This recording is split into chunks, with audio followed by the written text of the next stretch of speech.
In July of 2024, I made a video theorizing that the man who met the Gorosei during the reverie was not Shanks, and it turns out that this might have actually hit the mark, with this same figure seemingly appearing in Elbaf over 4 months after I'd made that video.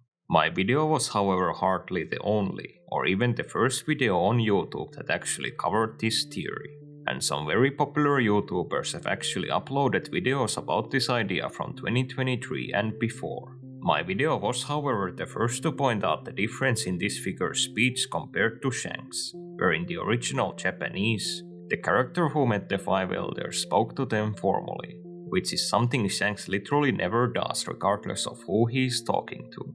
Now, admittedly, the manga has still not 100% confirmed that the character who appeared in Elbaf is not Shanks, and as unlikely as it may be at this point, it could still be him. This may sound rich coming from me, since my video talking about Shanks' twin was literally titled "The original Japanese confirms Shanks' twin," but just for transparency, this title was simple hyperbole. I was originally opposed to making titles like this on my channel, but I've since realized that most viewers themselves do not take YouTube titles too literally. Shanks' speech is just one point brought up in the video, and it also goes through why Shanks is someone who would never be allowed into the Holy Land, because the people the Celestial Dragons hate most of all are traitorous Celestial Dragons, and the 5 elders have multiple times in the story made it clear that they do not trust Shanks. Now, just because I've gotten some feedback on this topic, I'll quickly address that the video also does not say that it is literally impossible for Shanks to talk formally, nor does it say that One Piece characters never stray from their style of speech, as the words for example used to describe Luffy in the video are that he pretty much always speaks informally, not literally always. The argument is simply pointing out the clear inconsistency in Shanks' speech, and saying that it was one of the many strong pieces of evidence that this was not Shanks. I think it is personally a similar situation to something like us seeing a fake version of Sanji enjoying a lollipop in Whole Cake Island. While it is not impossible for Sanji to be eating a lollipop, it is so inconsistent with his character that it serves as evidence that this was not actually him. Even if this theory is correct, and Shanks does indeed have a twin, most of my theories in 2024 however ended up not coming true. The biggest of these was a fairly popular video I made about the Grand Fleet coming to Egghead Island, and the Egghead incident being the shocking event foreshadowed at the end of Dressrosa. This was clearly false, as the Egghead incident actually ended up being Vegapunk's global broadcast about the Void Century. Interestingly, this video actually experienced a slight bump in views at the beginning of the year, when the manga revealed that some unknown forces were sailing for Egghead Island. This however quickly changed, when these forces turned out to be the giant warrior pirates instead of the Grand Fleet, and the Egghead arc later concluding in 2024 without any of the Grand Fleet showing up, putting this theory well and truly to bed. After Egghead, it is actually very hard to imagine what the Grand Fleet incident talked about at the end of Dressrosa could end up being. The captains are currently spread throughout the world, and we have not gotten an update on Cavendish, Ideo and Orlambus in years. Bartolomeo has also just gotten his pirate crew destroyed by Yasopp, with his status currently being unknown. In theory, I suppose it is possible that the Grand Fleet incident will happen in Elbaf, since Hyryujin is already there, and Bartolomeo must have had his encounter with the Red Hair pirates close by, as Shanks reached Bartolomeo's location within a day of he himself having been at Elbaf. Still, this is not exactly a lot to go off on, and it may well be that this incident is still years away from happening. In regards to the Egghead arc, however, I did in my opinion get a far bigger theory wrong than the Grand Fleet coming to the island, which was that the arc would actually have a climax beyond Vegapunk's message. In short, the idea was that there would be a battle on the island between the world government and characters like Kizaru, who turned against them over Vegapunk's broadcast, where they would try to destroy the Mother Flame to stop the government from sinking the world.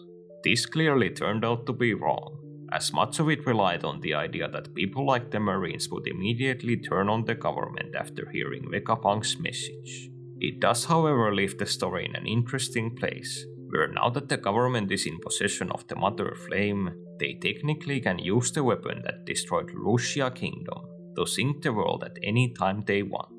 On paper, all it would take would be 5 separate uses of the weapon, and the sea levels would rise to a point where most of the One Piece world would end up underwater. And while Kizaru, the Marines, and other world government people are seemingly still loyal to them after Vegapunk's broadcast, this could only be temporary.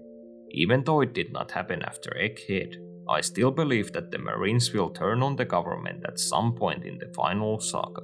If it is later fully confirmed that Vegapunk was speaking the truth and the government is a threat to the entire world, we could well see a huge civil war erupt between the Celestial Dragons and the Navy. After all, Akainu himself looks ready to erupt just about every time we've seen him in the post-time skip. Just look at this scene where he vents his anger out on the like button of this video. If you're feeling at all frustrated, you should follow Akainu's example and give the like button a big smack. Another popular video I uploaded in 2024 was about how Luffy's new abilities in Elbaf showed how he's able to now perform Gear 4 techniques without needing to transform. Even though the general idea of this video was clearly true, I did overreach myself, where I speculated that not only would Luffy stop transforming into Pound Man, Snake Man, and Tank Man, but that he would stop doing Gear 2nd and Gear 3rd altogether. This idea was shortly proven to be wrong, with Luffy showing off Pound Man to Loki, and him later using Gear 3rd against Colon. I however think the general idea of the video is still accurate, where going forward, we will see Luffy mixing his gears more and more, and that now that his fruit is awakened, he should be able to do things like combining the power of Pound Man with the speed of Snake Man, and potentially doing it without needing a transformation. Luffy was however not the only Straw Hat who got a dedicated video on this channel regarding their Elbaf powers, where I also made a video about Sanji's supposed new Elbaf power-up. Very simply, I thought that Sanji being able to do Ifrit Jambe with his eyebrows being normal meant that he was able to perform the technique without the use of his exoskeleton. This was however just plain wrong, and the proof that it was wrong had already been present in the manga before I had even made this video. While Sanji's eyebrows do often invert when he is using his Germa powers, comments on this video rightly pointed out that this is not always the case. When Sanji first awakened his powers against Queen during Wano, his eyebrows actually stayed normal even when his exoskeleton was still being used. This heavily suggests that Sanji's exoskeleton is not something he just turns on and off, but that it is always active, just like with his siblings. As for what is actually the meaning behind the change in Sanji's eyebrows, we currently do not know, but it is likely something related to his Germa heritage. And Oda himself in the SBS of volume 105 hints that it will be something very important for the future. Sanji's exoskeleton being active even when his eyebrows are normal is admittedly a very small detail, where if you blink you'll miss it. I made a similar mistake like this in another 2024 video, where in my video about Sabo's future in the final saga, I pointed out that Sabo must be very popular in the Revolutionary Army, as the other commanders have seemingly copied his style of fashion. Sabo was already wearing this style before he even joined the army, and I therefore concluded that the other revolutionaries later copied his look. Still, there is one detail that I have now noticed that debunks this whole idea. When Sabo was rescued by the revolutionaries after he was almost killed in the Goa Kingdom, there's one soldier already in the army wearing the same type of clothes as Sabo. This actually makes this whole situation extremely confusing.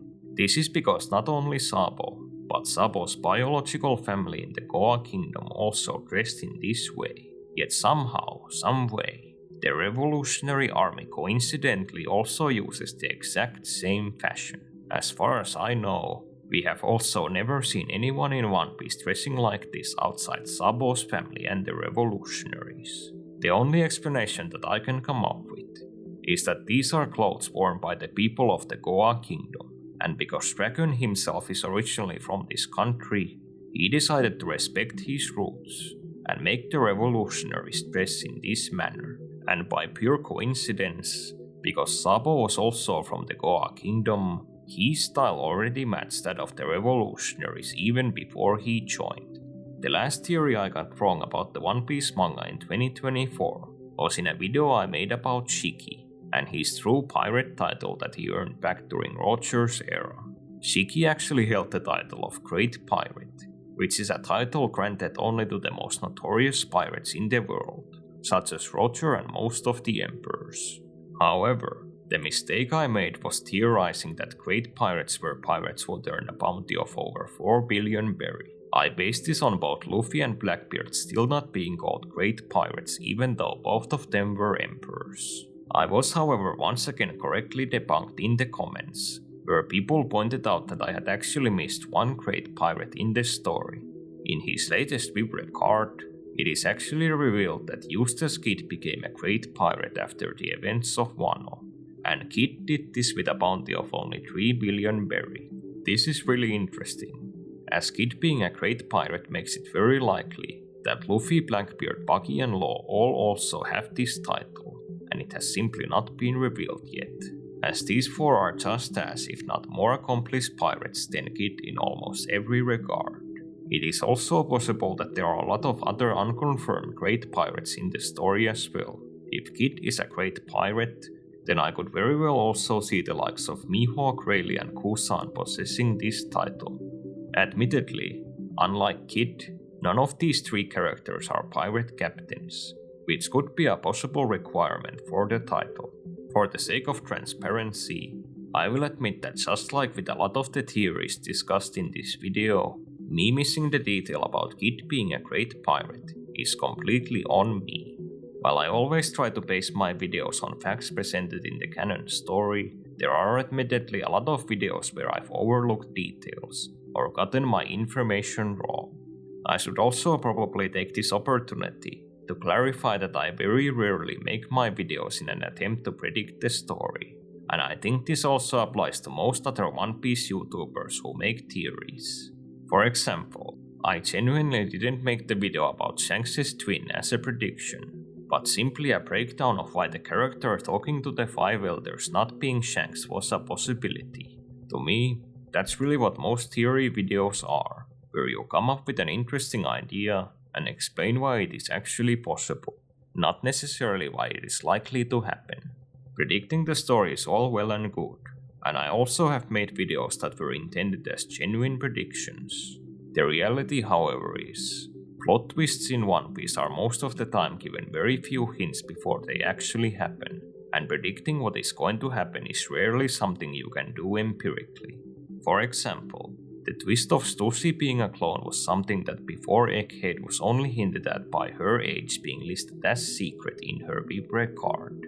Aside from that one small detail, all the other evidence is only revealed in the Egghead arc. Even if someone had correctly predicted that Stussy was a clone before the arc, it would have not likely been a very interesting video, because there would have been so few dots to connect. The goal with theories, at least for me, is not so much to make a correct prediction, but to simply come up with an idea that would make sense for the story, and for the video to be entertaining. A lot of the theories that I mentioned from my channel in this video are actually members only videos. You could access all of these videos by becoming a channel member, which you can do by clicking the link in the description. The channel has just hit 5,000 subscribers, and I'm planning to put out a lot more content in 2025. So if you really want to support me, consider becoming a channel member. As always, thanks a lot for watching this video to the end.